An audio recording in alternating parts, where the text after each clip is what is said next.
सुप्रभात। जय मसीह की। आज का वचन पवित्रीकरण परमेश्वर की महान योजना।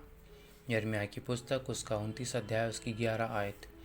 क्योंकि यहोवा की यह वाणी है कि जो कल्पनाएं मैं तुम्हारे विषय करता हूँ उन्हें मैं जानता हूँ, वे हानि की नहीं वरन कुशल ही की हैं, और अंत में तुम्हारी आशा पूरी करूँगा।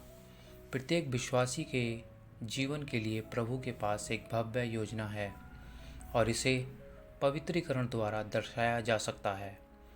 यह उस प्रक्रिया को दर्शाता है जिसके द्वारा किसी चीज़ को पवित्र बनाया जाता है। प्रत्येक व्यक्ति आत्मिक रूप से मृत और परमेश्वर का शत्रु पैदा हुआ है।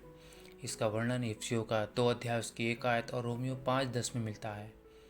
लेकिन जिस क्षण हम उद्धार के लिए यीशु मसीह पर भरोसा करते हैं, हमारे पाप मिट जाते हैं। पवित्र आत्मा हमारे भीतर रहने के लिए आता है और हमें परमेश्वर के परिवार में अपनाया जाता है।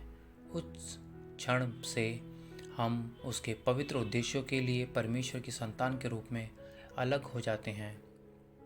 इसका मतलब है कि हम यहाँ पृथ्वी पर सुख और व्यक्तिगत लाभ का पीछा करने के लिए नहीं, बल्कि प्रभु की सेवा और आज्ञा मानने के लिए हैं, और ऐसा करने में हम उसे आदर और महिमा देते हैं। परमेश्वर के परिवार के सदस्य के रूप में हमें मसीह के चरित्र को दर्शाने के लिए बुलाया गया है।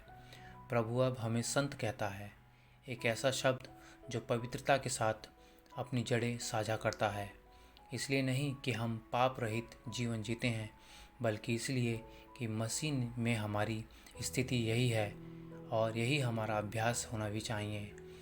अब हम अपने आप को पाप के हवाले न करें, इसके बजाय हमें स्वयं को आज्ञाकारिता के दास के रूप में परमेश्वर के सामने प्रस्तुत करना चाहिए। धन्यवाद। परमेश्वर सबको आशीष और बरकतें दे।